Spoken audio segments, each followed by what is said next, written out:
Hey, Ed.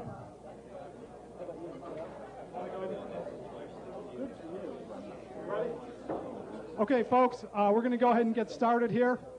For those of you who don't know me, I'm Mike Janiga. I'm the department head in the EDAC.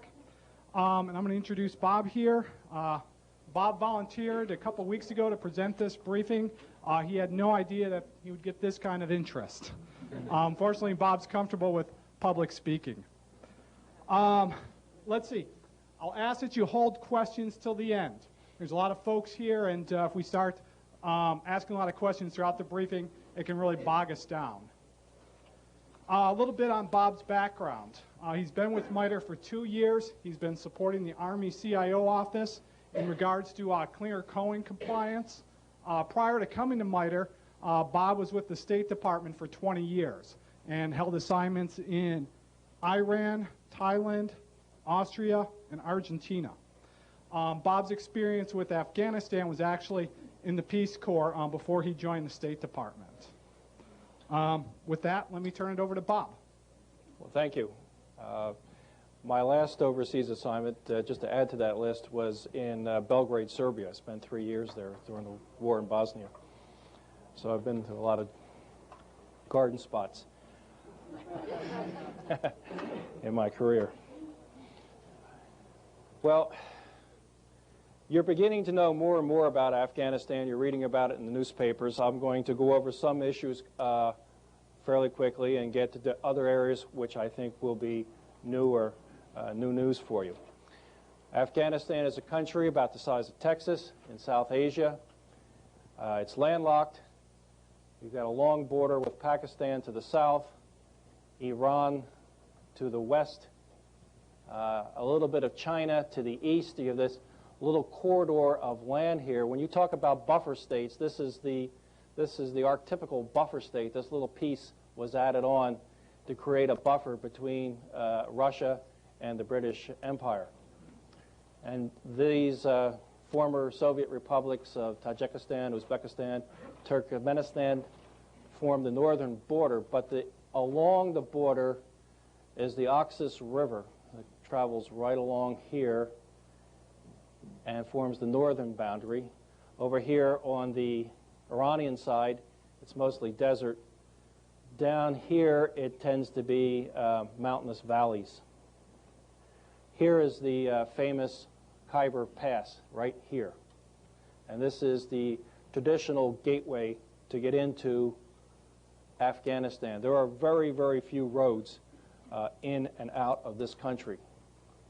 In the north, there is Termez in Uzbekistan, which has a rail line.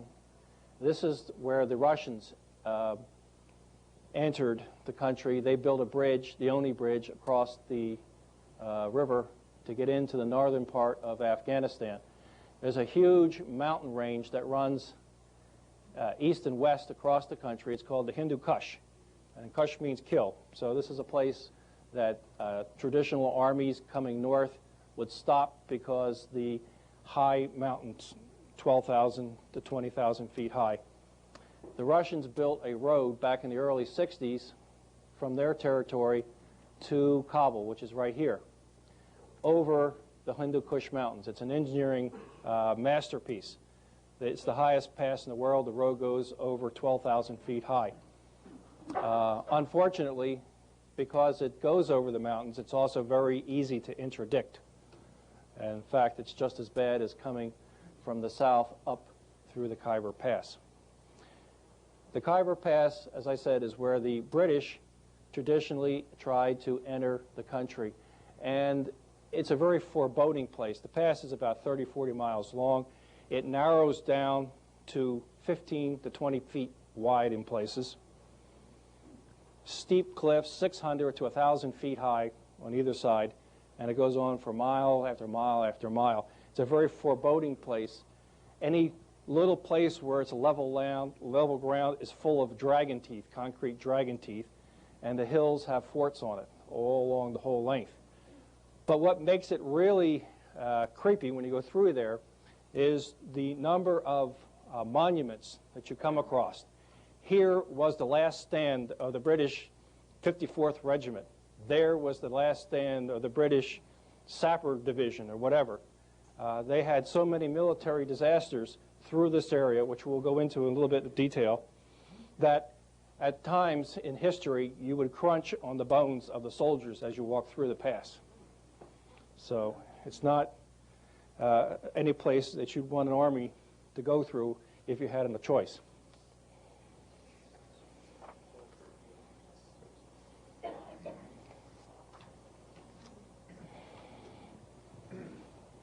The easiest entranceway to the country would be, if we could, would be through Iran. It's pretty flat through here to Kandahar, which is here. This is where Mullah Omar has his headquarters, up to Ghazni, to Kabul. This is a fairly flat area here, but really can only get there from this way. There's another entrance down here at Quetta, which is in Pakistan, going up through some pretty rough territory, but probably a little bit better than going through the Khyber Pass. And Kandahar is an area of interest to us at this point in time. Enough of the geography. The country is ethnically, linguistically, and tribally divided into a surprising number of entities for such a small country. The major groups are the Pashtuns, which are about 38%. The Tajiks and Uzbeks together, that's about 30%. And Hazara, which is about 20%. Now, I'll talk a little bit about those groups. The Pashtuns, who are the major component of the Taliban, are in the southern and western regions of the country, right in here.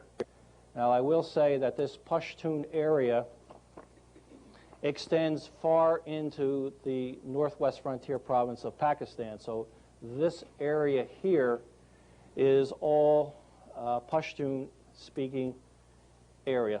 The Tajiks, the Uzbeks are up here in the northern part of the country where you'd expect them to be. Hazara, which are a Mughal tribe, in the central part of the country. Persian speaking over in this part of the country. But the Taliban gathers most of its strength and its support from this tribal Pashtun area here. These Pashtuns are a Aryan tribe, as I said. About 30% of Pakistan falls into this area. The rest are, when you think of Pakistanis, they're like Indians, they're Dravidians, smaller, dark, slender people. The Pashtuns tend to be whiter skinned, tall, bearded, just completely different. Apples and oranges from the rest of Pakistan. Kabul, which is the capital, right there.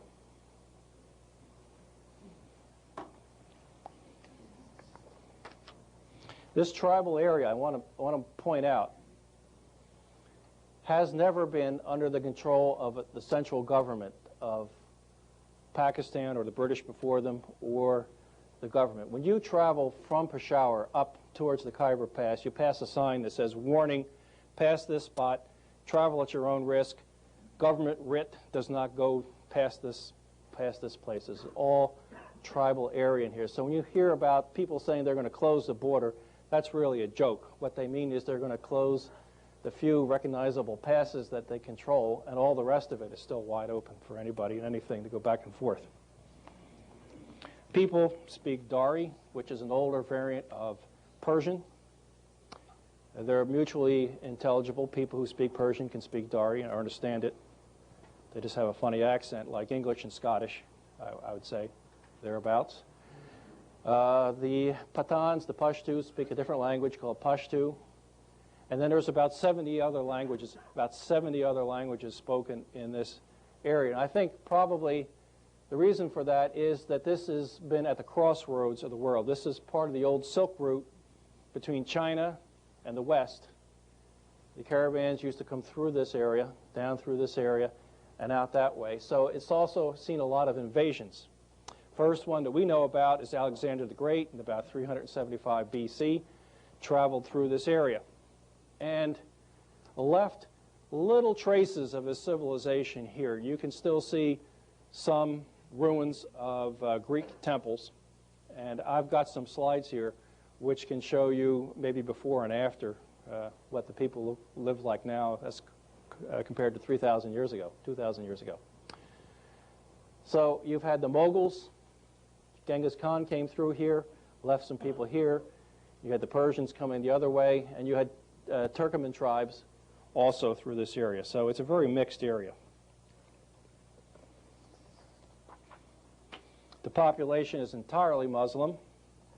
The religion is woven deeply into the fabric of life and governs all aspects of day-to-day living. This is, I think, hard for us to understand, that we tend to put religion in a box and go to church on Sunday, at least a lot of us do, and we have a secular life and we have a religious life. But in Afghanistan, religion is the central core of life. Their view of Islam is, and its precepts for how you conduct yourself are absolutely central to their existence and cannot be separated from their day-to-day life in any way, shape, or form.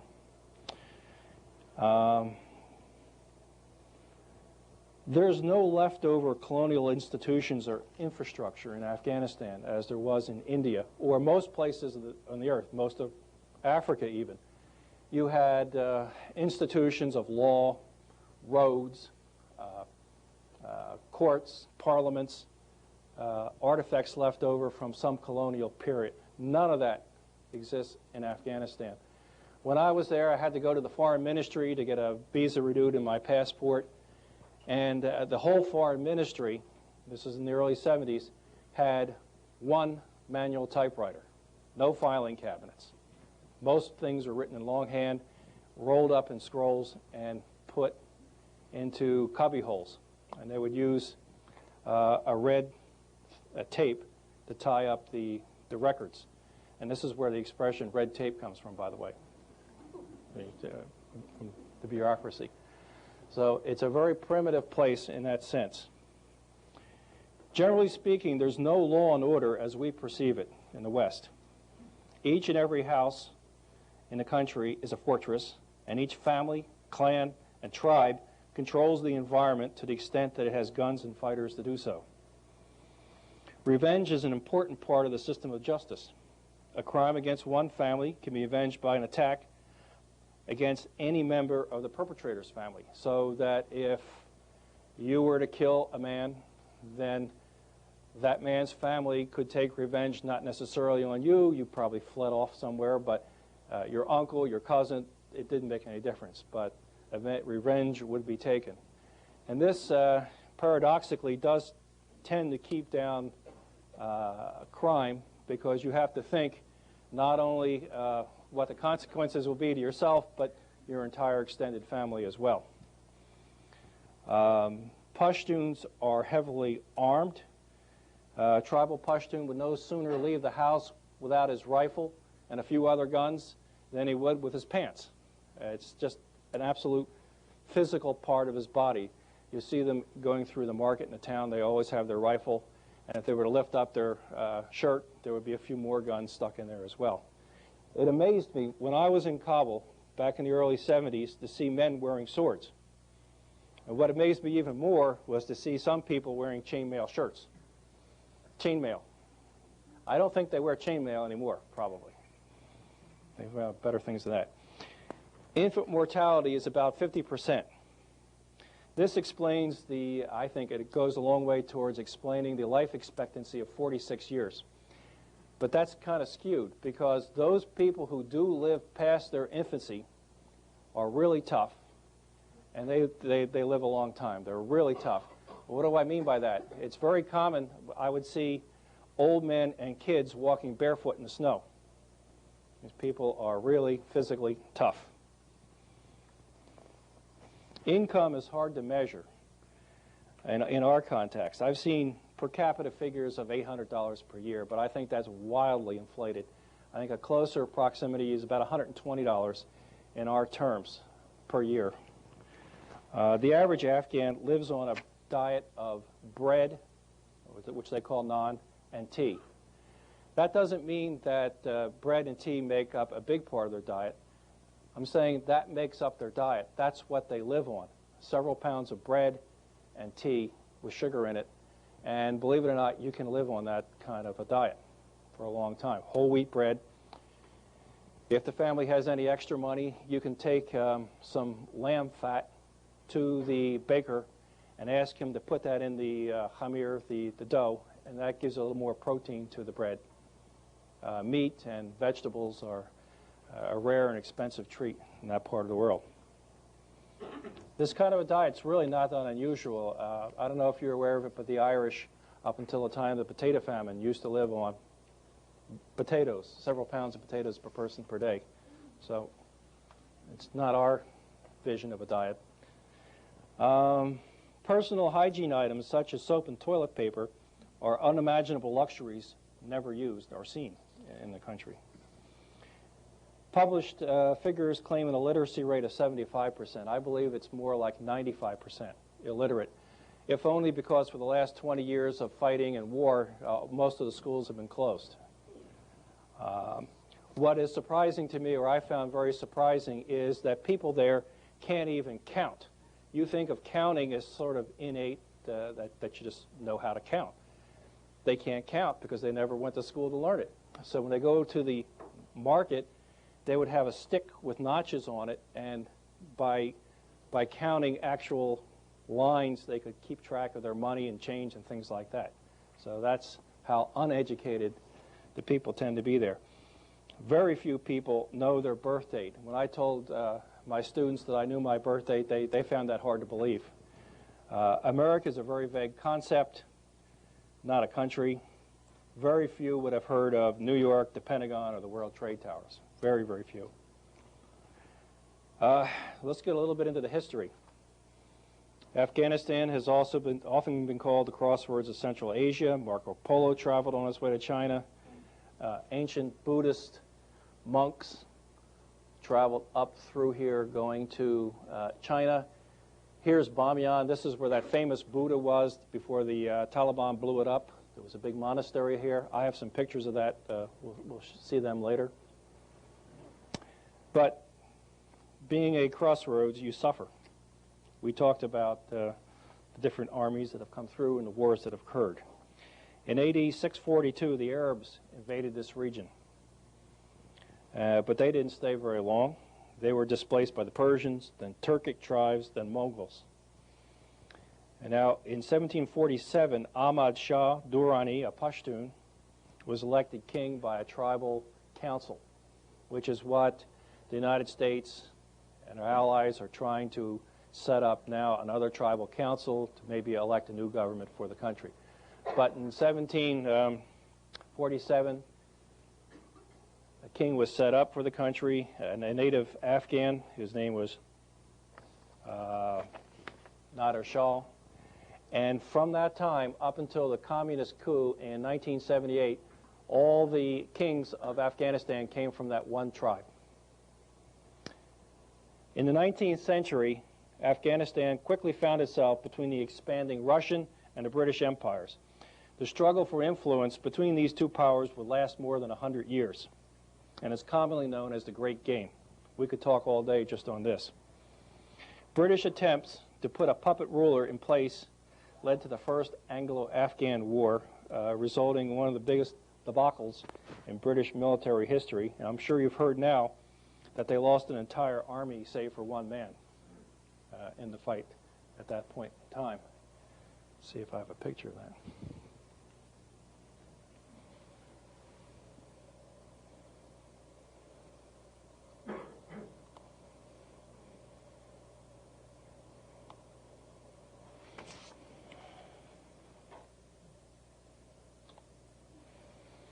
This is a famous painting.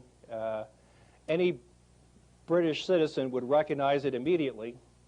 It's a picture of Dr. Bryden, who was the sole survivor of the British Army in 1842. Well, this horse is just about dead. Its tongue is hanging out, and he's getting to the fortress of Jalalabad, the only man left out of an army of 17,000. Now, this is something that any British person would be familiar with. This was the first of 3 wars between the two nations, none of which proved very satisfactory to the British. As in the first Afghan war, the second saw the British proconsul drawn and quartered with his body parts hung in the public market. So that seems to be the traditional way of starting an Anglo-Afghan war. Cut up the British ambassador and hang him up in the marketplace. The last war occurred as late as 1919, when the British actually bombed Kabul from the air. The war ended in an uneasy truce, and gradually the British gave up their attempts to conquer this area. I want to give you a flavor of the history and the politics of this country.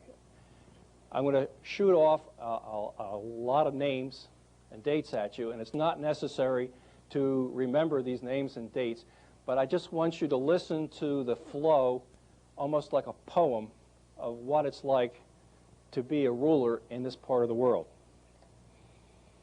It's been about 100 years since any Afghan ruler has died peacefully in bed. Now, that's not a hyperbole. Now, I'm just going to give you a little flow here, and just listen for the flow. In 1919, members of an anti-British movement assassinated King Habibullah. His third son and successor, Amanullah, was deposed in 1929. He was followed by a period of instability that saw the bandit Bachasakau briefly seize power. He was captured and hung by a cousin of Amanullah, Prince Nader Shah, who was later crowned king. He was assassinated 4 years later. He was succeeded by his son Zahir Shah, who was deposed by his uncle Dawood in 1973. Dawood was killed in a bloody communist coup in 1978. Nur Mohammad Taraki, Secretary General of one wing of the Communist Party, became president. He was killed in another coup in 1979. He was succeeded by Hafiz Amin, who had earlier been Prime Minister and Minister of Defense. Meanwhile, resistance to any communist government was growing, and widespread revolt ensued. Faced with a deteriorating situation in a client communist country, the Soviets invaded the country. In December 26, 1979, Soviet forces killed Amin and installed Kamal, a more pliant puppet. He proved to be so unpopular that he was deposed, with Russian support, by Mohammad Najibullah, former chief of the Afghan secret police. In 1992, after the Soviets withdrew, Najibullah and his brother was hung in the town square by anti-communist mujahideen, broadly under the leadership of a guy by the name of Rabbani. After another period of instability, the Taliban seized power in 1996. Rabbani fled into exile. His government has been represented in Afghanistan by Ahmad Shah Massoud, head of the Northern Alliance, United Front against the Taliban. Massoud was recently assassinated, most probably by agents of Osama bin Laden.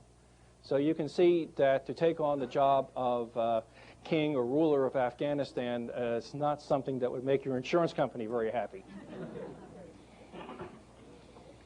So what can we draw from it?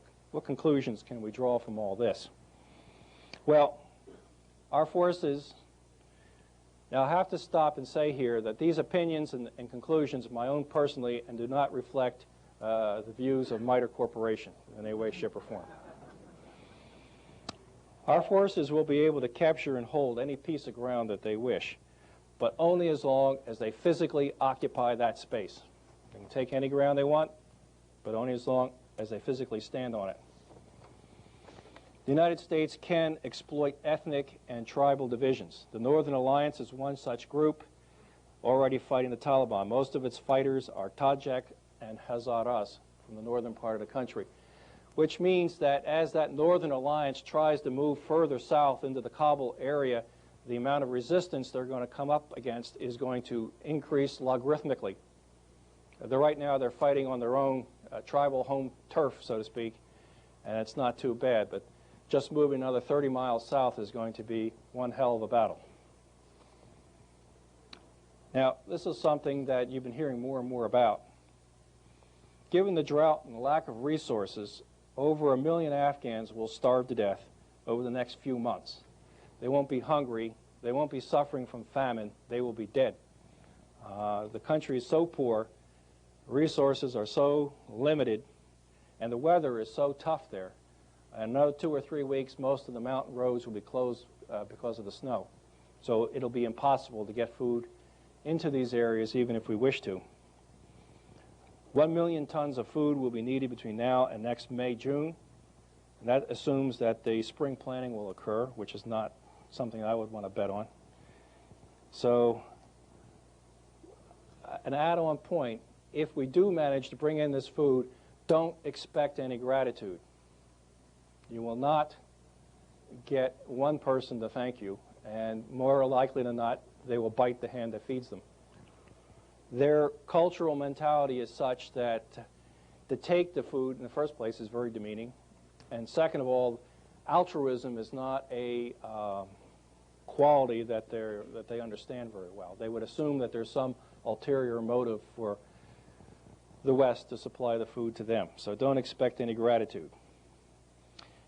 Follow-on point to this is that it'll be impossible to win the hearts and minds of the people. Afghanistan does not have a government in the traditional sense. Its current rulers are mullahs. Religion is central to their life. An attack on this government is, by definition, an attack on their religion. Any U.S. puppet or person perceived to be our puppet installed in Kabul will last only as long as U.S. troops are physically there to prop him up. There's a high probability that this person will hang in the marketplace shortly after we leave. I would say that's a very high possibility. Our special forces will be going up against physically tough, battle-hardened fighters defending their homes in an environment in which our forces will find it very difficult to move in surreptitiously. Many times I've traveled through Afghanistan, through mile after mile, hour after hour of godforsaken desert where you wouldn't think a rattlesnake could be alive. And I would stop to eat lunch or to relieve myself, and within a minute my car would be surrounded by people who sort of just sprang out of the ground. It's unbelievable. I don't know where they came from, and I don't know what they were doing there. But I think a part of that is, going back to something I said earlier, is that each house outside of the capital is a fortress, and each family controls land by force of arms, so that all this godforsaken area belongs to somebody, and they're used to, from thousands of years, of defending that territory. So as you travel through their ground, they're watching you all the time, even if you don't see them. So that's finished with my written part of this. We're going to take questions now. What I will do, since we're videotaping this, if you ask a question, I will repeat it for the tape. So. Bob, before we go to questions, do you want to go through your slides? Okay. I'm afraid we may get bogged down with the questions. Okay. I brought some slides with me of the country. I guess we just need to shut off. Yeah.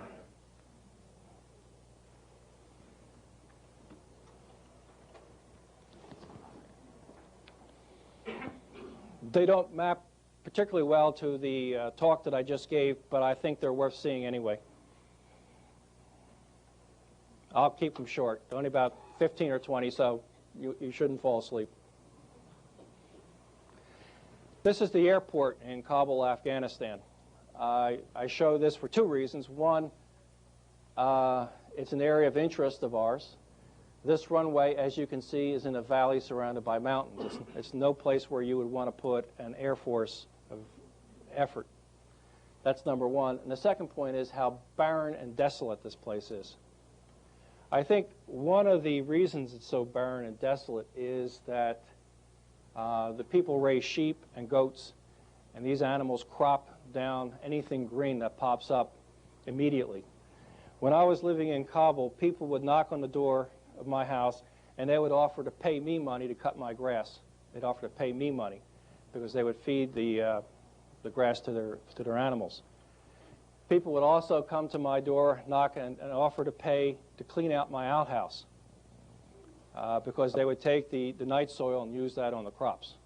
So it's a very resource-poor environment. Next slide, please. How old are these pictures? 30 years. But It really hasn't changed that much. In fact, I will say it has changed. I take that back. The scenes you're going to see of Kabul show Kabul under the old king, Zahir Shah, before all the war started. And most of what you're seeing is now reduced to rubble in terms of the buildings. There's very little intact infrastructure. So this was at its best. So what you would see there now probably would just be ruins. There's another picture of the airport and an idea of the mountain. Kabul is at an altitude of 5,000 feet. The mountains that surround it go up another 5,000 feet. Bamiyan, the center of the country where we talked about the old Buddhists, that's at 11,000 and 12,000 feet on the ground. So think about helicopters working in that environment. When a helicopter's sitting on the ground, it's already at an altitude of 12,000 feet and trying to go with a combat load over the mountains. It's tough. Next slide, please. This is a picture of the national sport of Afghanistan. I can't get over how tough these people are. What this sport is, you have two teams of horsemen. The ball is a 70 or 80-pound dead goat or calf, which is right here. And the object of the game is simply to pick it off the ground and carry it around your opponent's goal line or goal post. So imagine trying to bend down from a horse that's moving and picking up something that weighs about 70 pounds. Next slide, please. And these two guys are fighting over it. You have the audience, so to speak, all around the field, which could be anywhere up to a half-mile long. As the game gets going, people can't see very well, so they tend to move in closer and closer. The horsemen break out of a pack, and they start moving in one direction at a gallop. The people and the spectators can't move back, and 20, 30 horses go into the crowd, and somebody always gets killed. Next slide. Here you can see the scrum as they go past. This in the front was the king's reviewing stand. That's why you had these different soldiers, and you had different kinds of soldiers, policemen, army officers. The king felt that if he had more different kinds of soldiers around him, or he was less chance of assassination, which wasn't a bad idea. Next. And here you can see they're coming right at us at a gallop. Next, please. Each rider carries a whip. They're not allowed to use the whip on the horses, only on their opponents. Next slide. Next slide. And you can see here they're coming right at the royal tent. I'm using a telephoto lens here, so there's a lot of foreshortening. Actually, there's a big ditch in front of that tent, so they're not going to override this particular spot. Next slide. Again, this is a picture after the match, and people are going home, and you can see how dry and barren this countryside is. Just lunar. Next, please. Next. This is a typical Afghan store. The economy doesn't rise much higher than this. Pots and pans, probably made locally. Next, please. This is a jeweler. He's got a blowpipe in his mouth, and he's blowing on a little crucible here to heat up the metal to make jewelry, silver jewelry. Next. Typical Afghan tourist wears. I don't think any Afghans would wear that kind of colorful stuff, but at that time they had a nascent tourist industry. That's all gone. Next, please. Typical little jewelry store. A lot of the jewelry is not silver. It's made out of pot metal, but next. This is the village of Shewa. It's on the southern part of the country, very near the Pakistani border. This town, on the outside of this town, there's a beautiful, or there was, a beautiful Greek temple, the remains of a beautiful Greek temple. And if you go out to those ruins, you could see the beautifully incised and carved Greek statuary around the base of the temple. Just beautiful. And then you come to this place, and it's so squalid, so mean and nasty that you can see that culture and history does not follow some kind of linear progression. The things don't necessarily get better over time. Next, please. This man is got a lathe. By using this bow back and forth, he's turning the wood to make the wooden objects to create these. And what struck me is that these wooden pots look very much like Buddha stupas. This was a Greek area. You had the Greeks were followed by the Buddhists, and the stupas look like that. And I wonder, although there are no stupas left, I wonder if that isn't some kind of cultural artifact from something that these people aren't even aware of. Next slide. This is the city of Ghazni in the southern part of the country. It was a big, powerful country, kingdom until the Mughal horde, Genghis Khan, came through here. He destroyed it, and this is the only thing left of the city, of the old city. Next slide. There's a picture of Ghazni. This is a typical mid-sized city in Afghanistan. Those walls are 75, 100 feet high, but they're made of mud. They're not made of brick or stone or anything like that. That's a fortress still used by the Army. Next slide, please. This is a picture of the center of the city of Kabul. This is one of the older mosques. This mosque in particular is interesting because it was damaged by the British when they bombed the place back in 1919. Next slide. This is a wealthy area of Kabul where I lived as a Peace Corps volunteer. All this area now has been destroyed, but the climate there is quite nice. You're at 5,000 feet. It's like Denver. The air is crisp and clean. Not too much disease, at least in the air. The water is filthy, but not a bad place to live.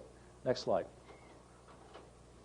This is just another picture of the wealthier part of Kabul, which I'm told now is all gone. Next, please. This is Bala Hissar Fortress. It's in the very center of the city. It dominates the city, still used by the Army. There is a cannon on the fort that fires every day at noontime, and that's how people tell time, the noon gun. Next slide, please. Another picture of Kabul. All the houses that you see here are made out of mud brick with flat roofs. If it rains too much, then the roofs start to leak mud, so you have to keep remudding your roof every year or two. Next slide. In none of my pictures will you see women. This is a chador, covers head to foot, makes it very difficult to see, and people are always falling down because I can't see the potholes, I can't see the curb, but that's what they have to wear when they go out of the house. Next slide, please. This is my house here. We had a maid, which is very unusual in Afghanistan, but she was a Hazara, one of the Mughal-type people from the center part of the country. They would take the very menial jobs in the country that not even an Afghan would take, which is really saying something. And she's supervising the unloading of firewood. And it's kind of sad. Firewood's very expensive because, you can imagine, there's no trees. So what you see here, and you really can't tell, is that anything that's green gets rooted up, including the roots, so that between the goats and the sheep and the people who need something to keep warm in, green things don't have much of a chance in that society. Next slide, please. This is a orchard, a vineyard. The grapes are used for raisins. Afghan raisins are pretty good. No wine in the country, of course. It's one of the staples. Next slide. This is a city that was destroyed by Genghis Khan. It's called Sher-Gogola. What amazed me going through the country, I didn't tell you that the reason I went to Afghanistan is that I was in the South Asian program at the University of Pennsylvania, and I've been studying that region. I wanted to go there to learn the language. Anyway, what amazes me is none of the archaeological sites have been excavated in any way, shape, or form. There's been no stability there for the last couple hundred years, so it's been impossible for archaeologists to go in there. It's just absolutely full of very interesting sites that have not been explored in any way, shape, or form. Next slide, please. There's another view of the city. Next slide. Can you go back one?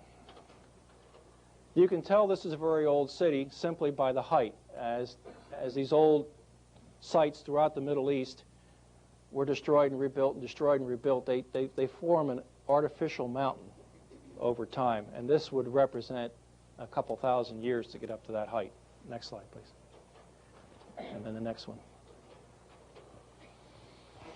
This is the archetypical successful Afghan. He's a Tajik from the northern part of the country. He's a rich man in their culture. He owns one of the teams of Bushkashi horses, like a rich person in Argentina or the United States would own a polo team. The little boy with him is his son.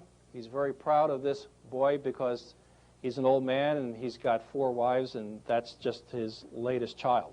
So he's a happy camper. Next slide. All these men are his sons. They comprise the team. So in his culture, that's the epitome of success. Next slide, please. This is the road north going through the Salang Pass, way, way up. Now you're getting some serious mountains up here. As I said, the Russians did a wonderful job when they built that road. People wondered why they built that road, but I guess we found out why. Next slide. This is myself on a typical Afghan taxi, which is a horse-drawn or sleigh-drawn cart. I was visiting an old archaeological site somewhere in the center of the country. Next slide, please. That's me. In the Salang Pass. Next slide, please. These Afghans are breaking rock salt. That's the only salt they would get. They'd smash it, and then they'd sell it out in the countryside. Next slide. This is a picture of Istalif. Green trees, very pretty, very unusual for the country. Next slide, please. This is Bamiyan. This is where that Buddha is. It's a nice, beautiful valley, green, fertile. You can understand why they would put a monastery in this area. Now, the problem is these green areas are small and widely spread in certain valleys where they've been dammed up. And this is where the area has been heavily mined. There are 10 million unaccounted for mines in Afghanistan. And this is exactly the kind of area where they would be placed to prevent the farmers from growing a crop.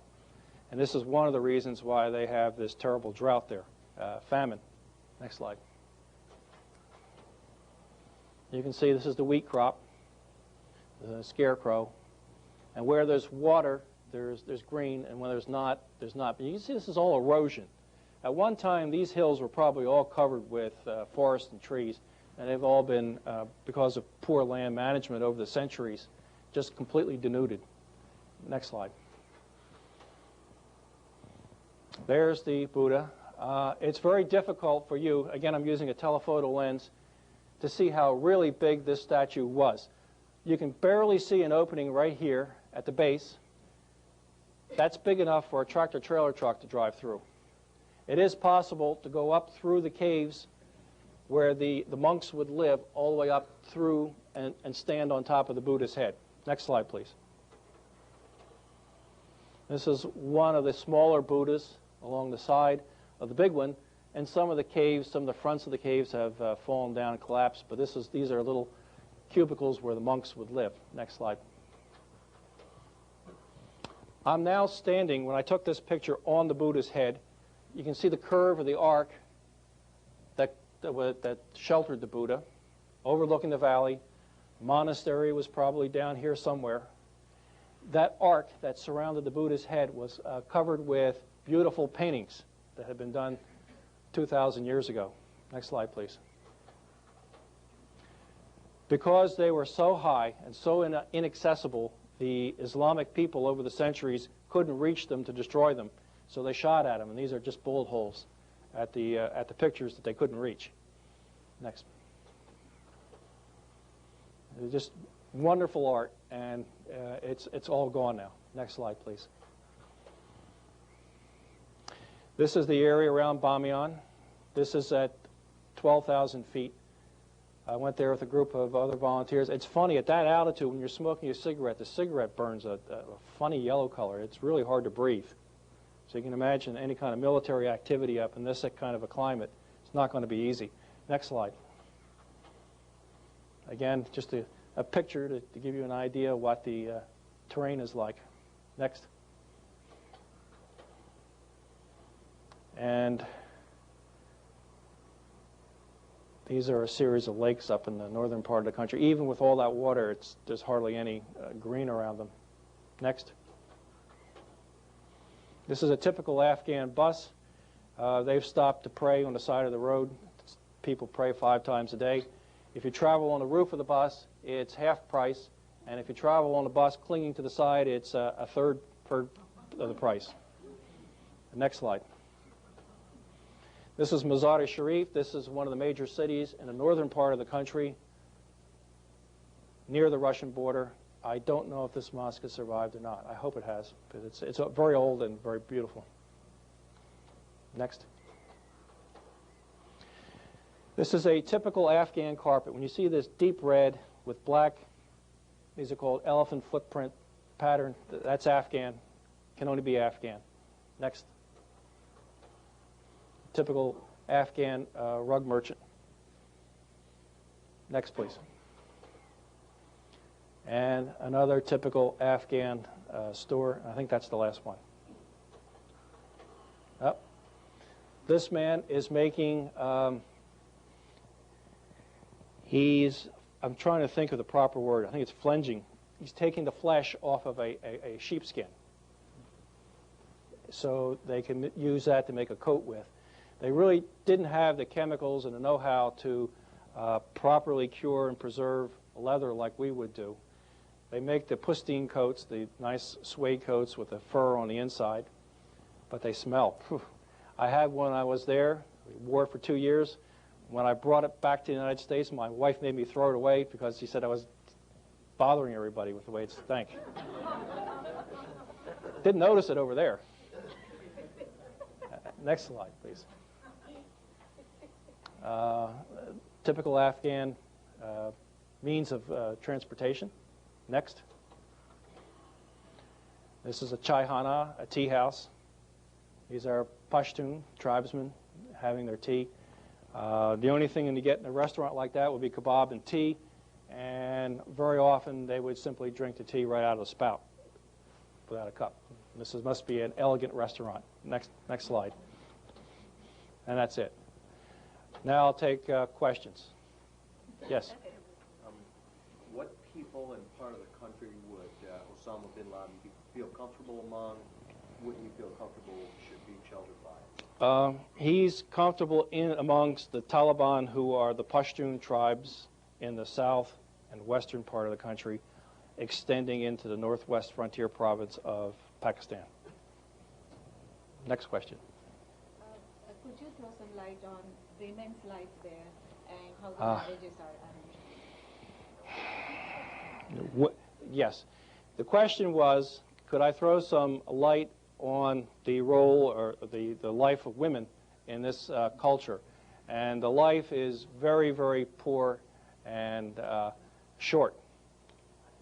When a woman in Afghanistan is 25, she looks about 65.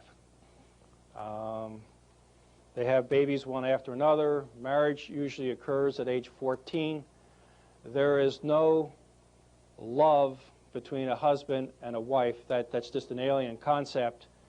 A true affection is between men. And there's a lot of homosexuality in the country. But women are there for breeding purposes and taking care of the house, and that's just about it. It's not a very good life. There's a famous story about this Afghan man who thought his wife was being unfaithful, so he cut off her nose as punishment. And then later he found out that she had not been unfaithful to him, so he felt a little bit guilty. So he went to a foreign doctor and asked if the doctor could, fix it. The doctor said yes, it would cost about 2,000 Afghanis to do the operation. He said, oh, forget it. For that money, I could buy a new wife cheaper. So I mean, that's just a story, but it conveys the attitude there towards women. Not good. Yes, sir. Opium production, has the drought affected that? Question was, how about opium production? You raise another interesting question that I was asked at the last session. They asked, what is Afghanistan's biggest cash export? And that is opium. And who's the biggest customer? The United States. It's a billion-dollar business. It has been affected by the drought, but opium is something that they have been stockpiling for a number of years as the Taliban has cut back on the day-to-day production. There's a huge amount of opium in the country. It's probably the world's biggest producer of opium, and I can imagine now, given a lack of other resources, that they will push that crop. They will push it as much as they can. Is any of that legally exported? The question was, is any of the opium legally exported? No, it is not. I don't think it ever has been. First of all, we've had some kind of embargo against Afghanistan now for a couple of years.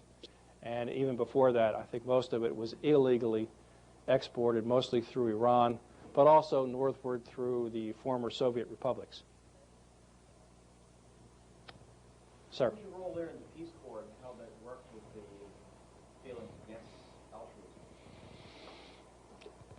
People there, okay, what was my role in Afghanistan with the Peace Corps, and how did people perceive me? Well, oftentimes people who had a little bit of education would say, well, you really work for the CIA, don't you? Really? Yes, I'm here to report on the price of naan in the marketplace, you know. But there's a dichotomy here, and it's very important that I should tell you this, and thank you for reminding me. The culture treats a stranger walking down the street as a chicken to be plucked. No laws protect that person. But once you say hello to somebody, you invite them into your house, and you break bread with them, then you establish a bond, a very strong bond. Hospitality and shelter to a stranger or a fugitive are strong cultural characteristics. There's a very famous Afghan story that every child knows, and you should know this too. An old woman living in a miserable mud hut, late one night, stranger knocks on her door. It's a young man. He says, I'm fleeing from the authorities, and I need shelter. And she says, well, you know, I never liked the king's men, and you're welcome to come in here. I've got a piece of bread. You can share it. You can sleep on the floor. The next morning, the house is surrounded by the authorities, whatever they were at that place and time. And they say, bring this guy out, or we're going to blow the house down. We're going to shoot it up, and we'll get him. And she says, no, I've given him shelter. He's my guest. I will defend him. More words go back and forth, and if we find out that the reason this person is fleeing the authorities is that he has murdered somebody, and the person that he's murdered is this old woman's son.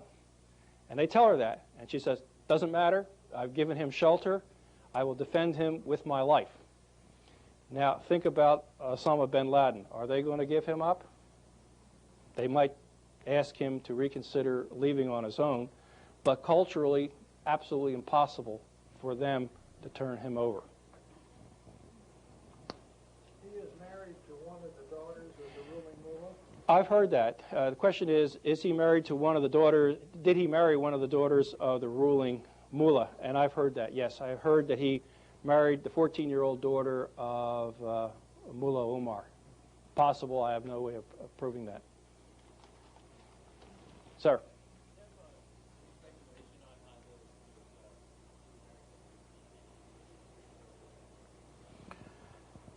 The question is, do I have any speculation on how the American detainees are being treated over there?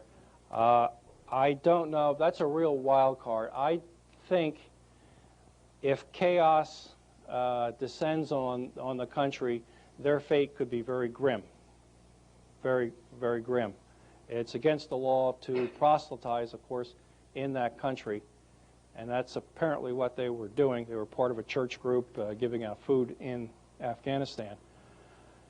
Even when I was there, which was an enlightened period of time, it was illegal to have a church service anywhere in the country, so that the diplomatic community met semi-secretly at the home of the Italian ambassador, who had a embassy priest from Rome that gave sort of an interdenominational Sunday sermon once a week.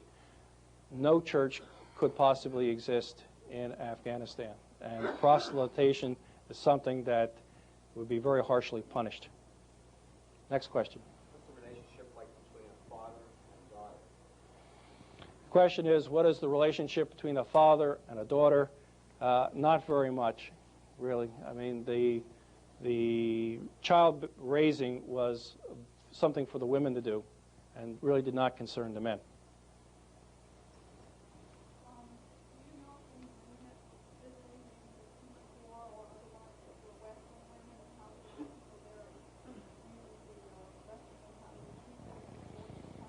Right. The question was, how would or how did the Afghans treat visiting Western women? Not very well. The time I was there in the early 70s, it was a period of great migration of the hippies from Europe through Afghanistan into India, overland. And many of these girls simply just disappeared. They think that American women have very loose morals, and they have no respect, therefore they have no particular regard to treating them respectfully, based on their limited knowledge of our society from whatever means that they could gather. Next question. Over there. How much of this cultural situation we also anticipate in Pakistan? The question was, how much of this cultural situation can we expect in Pakistan? I was in Pakistan 3 years ago. There's tremendous hatred for the United States in Pakistan, particularly in the northwestern area where I was. Down in the southern part where it's Dravidian, different culture, different people, I'm not really sure. But I can tell you, that part that I was familiar with, you can feel the hostility in the air. You would not feel very comfortable walking anywhere, even in a big city in northern Pakistan. It's a very unstable situation. Your question, please. We know what the women are doing all day. How many of the men are engaged in fruitful labor versus defense of the country, carrying guns around? It doesn't seem like they're working traditional jobs. The only traditional jobs that a Pashtun male could... The question was, what were the roles and duties and jobs that a Pashtun male or an Afghan male would pursue? I have to speak tribally.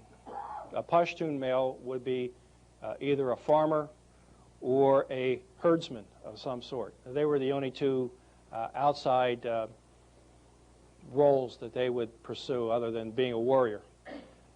The Tajiks, the Uzbeks, were the small merchants of the country. Also, at the time I was there, you had a number of Sikhs from India who would run the cloth business. You had some small Jewish community that ran the money market. And by the way, I could take my check to the money market in Kabul and cash it far easier than I could cash any check at some bank in Virginia where they didn't know me. Far easier. And somehow that check would float back to the United States and float back. Yes?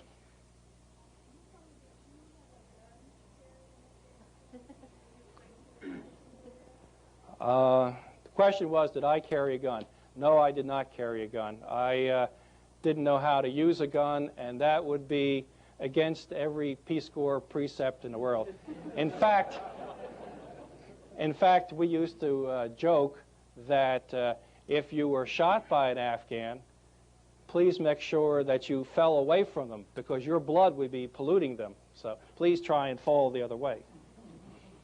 Sir?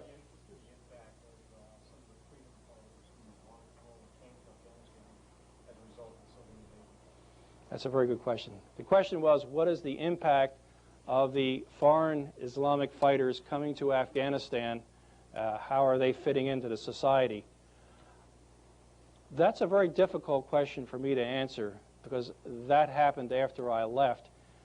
Given what I said about their cultural isolation and their sense of superiority, I think that given that this was a jihad and these people were fellow Muslims, that they had some degree of acceptance in that they were willing to fight and die for this particular cause.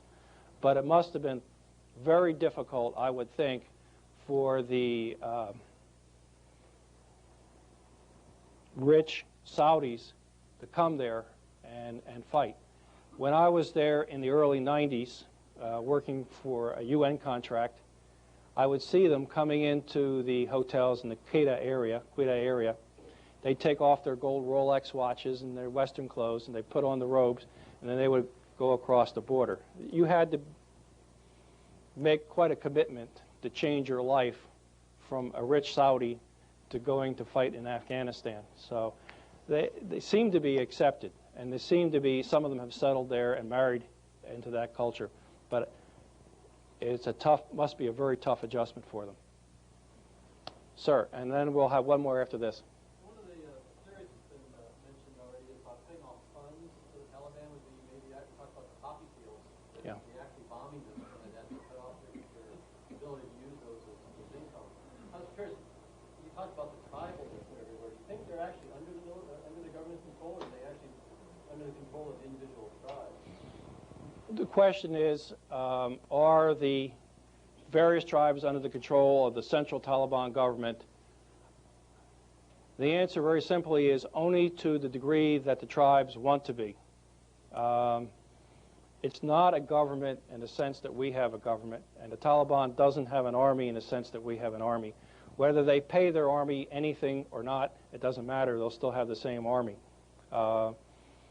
The Pashtuns are very individualistic, family, tribe, and clan orientated.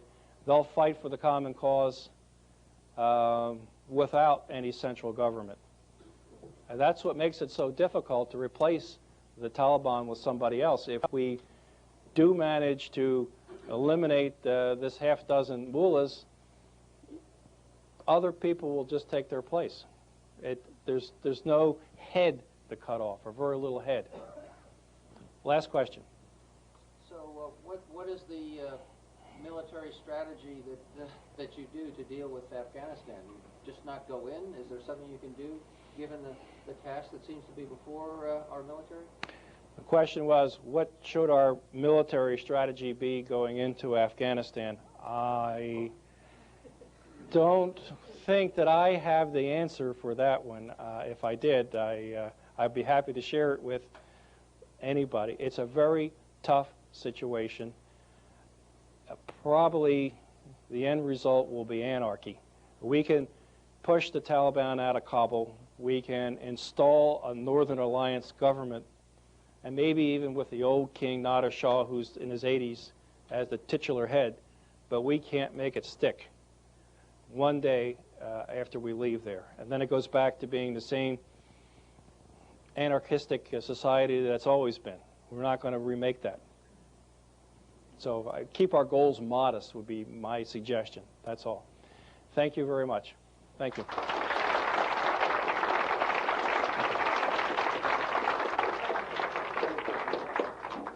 spent 3.5 years in Iran.